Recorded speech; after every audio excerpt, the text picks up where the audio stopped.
Hello and welcome back to the Cracking FAANG YouTube channel. Today we're doing an easy problem for some of those people that may just be starting out on their Leetcode journey. We're solving 283 move zeros. Given an integer array nums, move all the zeros to the end of it while maintaining the relative order of the non-zero elements. Note that you must do this in place without making a copy of the array. Let's look at a basic example to see what they want us to do. We're given this array 0, 1, 0, 3, 12.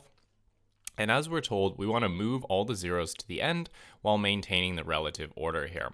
So basically, these zeros would have to go to the end of the array, and we need to make sure that 1 comes before 3 and 3 comes before 12. So as you can see, the answer here is 1, 3, 12, 0, 0, because we moved the two zeros to the end here.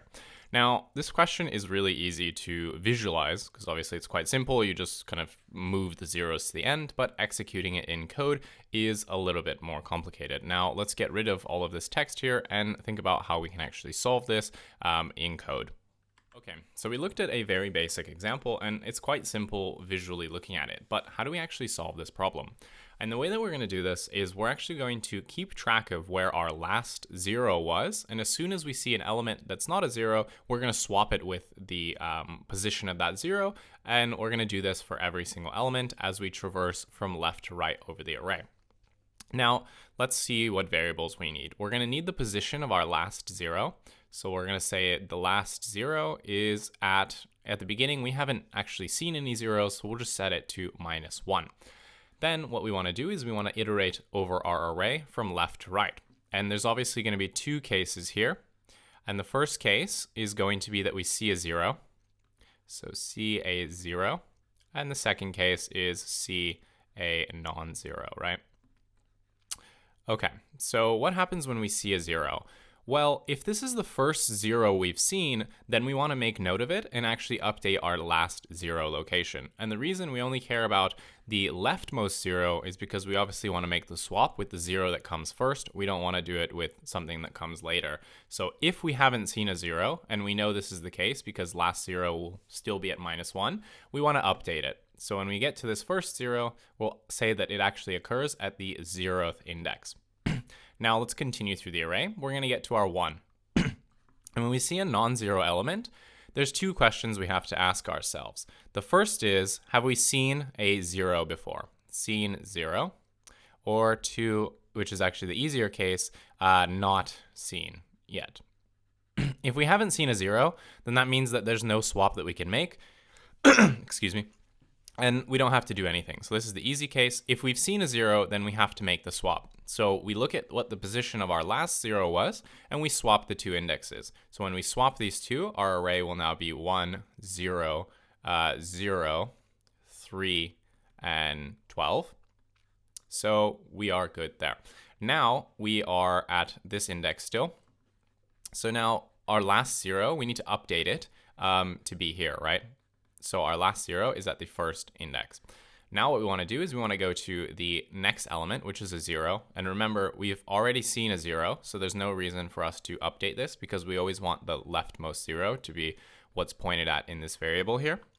So we're going to continue, and we're going to get to our 3 here. So what we're going to do now is we're going to say that, okay, we've seen a 0 before, and that's at the first index. So we need to make a swap here. So we're going to swap the elements again. So we're going to say the 3 is going to get swapped with the 0 and vice versa. So it's going to be 1, 3, 0, 0, and 12, right? That is going to be our current array. And now, of course, we've swapped the position of our 0, and it's now the earliest 0 is actually going to be the one at index 2. So our last 0 is at 2. Now we're going to continue through the array.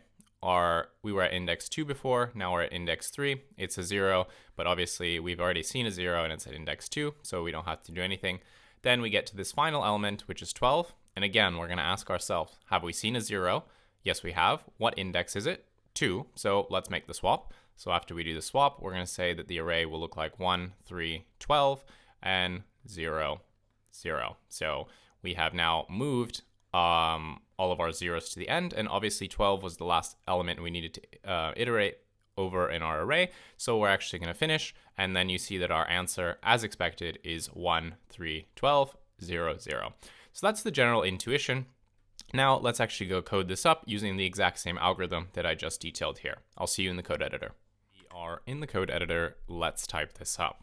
So remember that we need to keep track of whatever our last 0 was, right? So we're going to say that the last 0 is currently at -1 because we haven't even started iterating. So we're just going to set it to -1. Now we need to go over index by index and number by number through our array. So we're going to say for I num in enumerate nums, we're going to say if not num. So basically if the current number is a 0, then we go into our case where we have to handle the 0. So let's do that now. So we're going to say if the first 0, sorry, the last 0 that we've seen is actually at the -1 index, that means that this current number that we're at, this current 0, is actually the first 0. So we're going to say that the first 0 that we've seen, or we'll just say the last 0, because we use that as our variable, is going to equal to I. So the very last 0 that we've seen is at index I. Otherwise, if it's a 0, but we've actually seen one that comes before it, then we don't need to do anything because we want to get always the leftmost 0 that we're working with. So we're simply just going to continue here.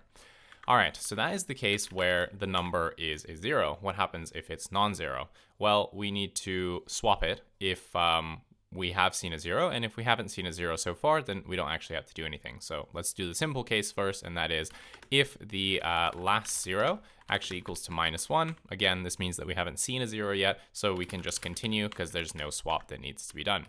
Otherwise, we swap the two numbers. So we're going to say nums of I and nums of whatever last 0 is going to equal to, obviously we're swapping with 0 and num. So this will swap the two numbers. So there we go.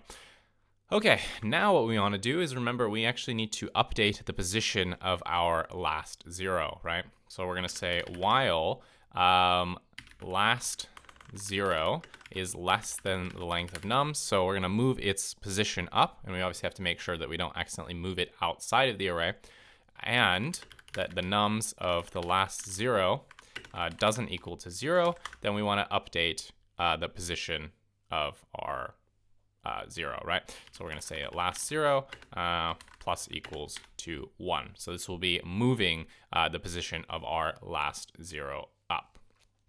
Okay, so that is actually all we need to do. We don't return anything here. Obviously, we're just modifying it in place. So let me just run this, make sure I didn't make any syntax bugs. Looks fine. Let's submit it and accept it. Okay, perfect. So how do I get rid of this? This is weird new UI. Okay, so now what we want to do is, as always, we want to talk about the time and space complexity.